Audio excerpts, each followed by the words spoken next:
Welcome to Morning Joe. It's Wednesday, April 6th. With us here on set, Mike Barnicle. They call you an Msnbc contributor, but I feel like there's so much more to you than that. Yeah, thank you, Willie. Thank you very much. Also with us, editorial writer for The Washington Post and MSNBC contributor Jonathan Capehart, MSNBC political analyst and visiting professor at NYU, Harold Ford Jr., and the U.S. managing editor and assistant editor of the Financial Times, Gillian Tett. Gillian, great to have you with us this morning. Thanks for having me on. And down in D.C., this really is not worthy. MSNBC political analyst. Talk about having much more to the man than that title. Yeah. Mr. Pat Buchanan. Hey, Pat. Hey, Willie. How you doing? Doing all right. Let's start with you down there, Pat. Is the United States Congress capable, as the president suggested, of acting like grown-ups and getting something done before the government shuts down at midnight on Friday? I think there's still a good shot at it. The Republicans are pushing for $40 billion. The Democrats have agreed to $33. The Republicans have offered a short-term, 1-week thing.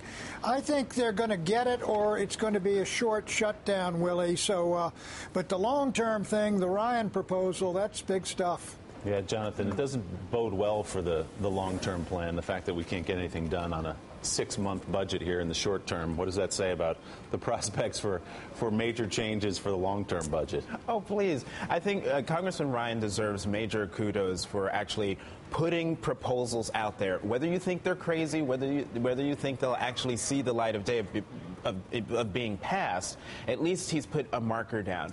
But, you know, a lot of the things he proposes probably won't go anywhere. And, you know, we're dealing with a Congress, as you said, that can't. They're still fighting over the 2011 budget. President Obama has put out the 2012 budget. Imagine what that's going to be like. And you have 87 new members of Congress, Republicans, who are saying that some of them are saying that Ryan's plan doesn't go far enough. They don't want another continuing resolution. So if I think people are going to be going home on Friday and probably not coming back to work on Monday. My question to you, Harold Ford, as a former member of Congress, how embarrassed are you to ever have belonged to that body? He's proud. He's proud. Huh? I mean, come on. He left. I'm proud that my constituents sent me, and I'm proud of my district back in Memphis and those who took a chance on me. I'll say this. The president yesterday was smart. He put a lot of that onus, to Jonathan's point, and I think the larger point that Mike is making, on the Democrats and Republicans in Congress, and really tried to place it squarely on Republicans. You have to think the White House thinks that more and more that there could be a shutdown, and the president's got to avoid some of this, got to be able to avoid some of the criticism. Two, I think yesterday pushes them to get a deal done.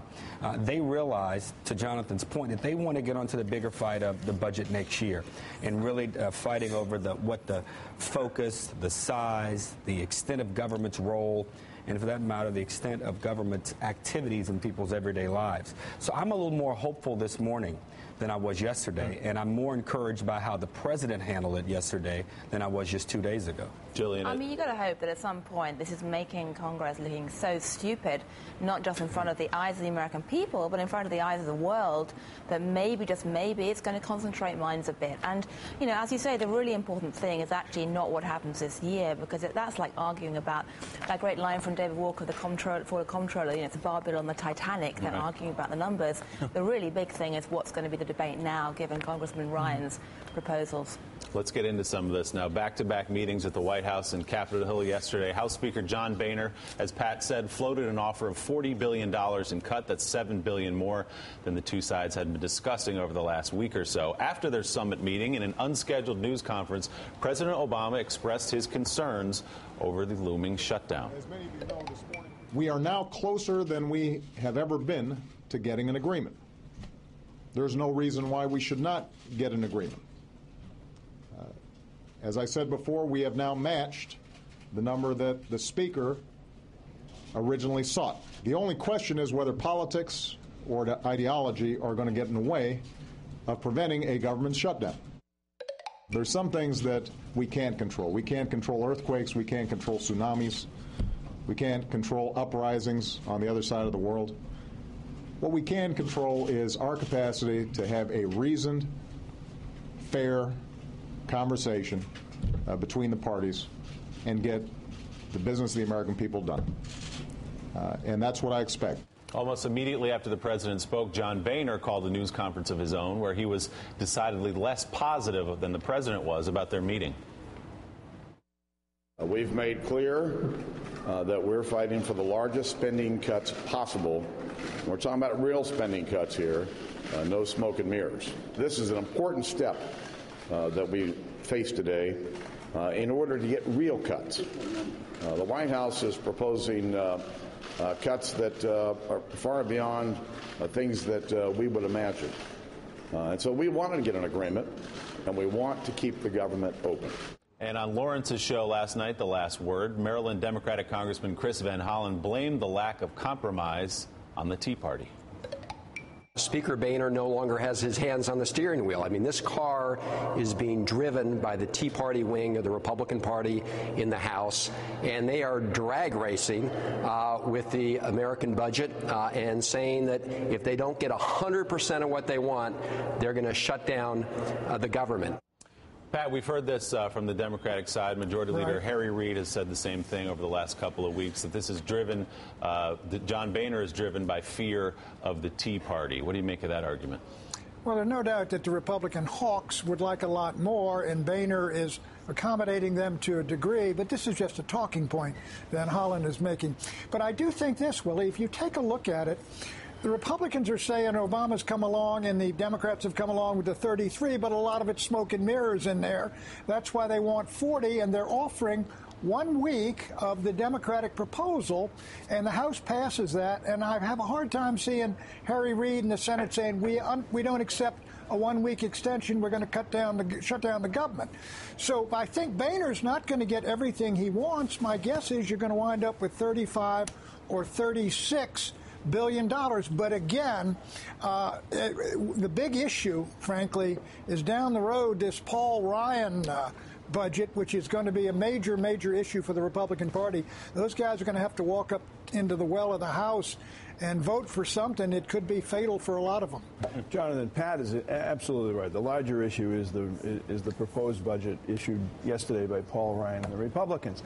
So while both Democrats and Republicans in the House play Thelma and Louise with the government shutdown this week, to the Ryan budget. Now, I think I'm like everyone here at this table. I admire Nancy Pelosi. I like Debbie Wasserman Schultz, Democratic Congressman from Florida, now the Democratic National Committee chair appointed yesterday.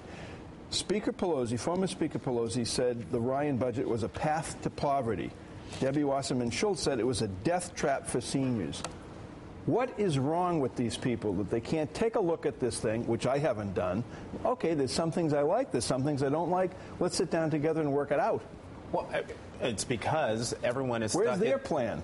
Well, right. I mean, everyone is stuck on their talking points. I mean, it's inevitable. You know, the Democrats are the party of entitlements, broadly speaking. They're going to protect Social Security, protect Medicaid, protect Medicare. A lot of the folks who benefit from those programs, vote for Democrats, which is why they're going to staunchly defend them. But I think, Paul Ryan and the president are making the same argument, which is we have to be adults here. There are hard decisions that are going to have to be made. The problem is Paul Ryan puts out plans that probably won't see the light of day. Then you have the president who is trying to govern, and he is definitely not going to hug that third rail of taking a meat axe to Social Security, Medicare, and Medicaid to get anything done. So I give Ryan a lot of credit too, Paul. I know him and know him well. I think the real downside to his plan, his plan creates a voucher system for Medicare, I think, which concerns, is a light way of saying it, probably scares a lot of Democrats who are credible and legitimate around a lot of these issues. I think some of the comments you read, that's politics played in Washington, and you and I both know it. The second thing is it reduces taxes at the corporate rate from 35 to 25, which there are a lot of us, including me, believes we should do that. But you can't have a credible plan without raising taxes, though, at some level. We have a math problem, and there's no doubt there's going to have to be sacrifice by some of the wealthiest Americans. To say you're going to lower the corporate tax is a good thing because you're going to attract more capital here. But to say to the ultra-rich Americans that you will not pay any more in taxes, but we're going to ask seniors in the country, those under 55, to convert to a voucher system for Medicare, it just strains credibility and certainly suggests that this is not a fair budget. I hope Paul will take a look at that, and I hope Democrats will urge that he consider that to try to get a legitimate 2012 budget. But I mean, going back to the maths, I mean, the whole debate has been so delusional for a long time because you can't do it without essentially attacking entitlements, without attacking Medicare, Medicaid, and that's been swept under the carpet.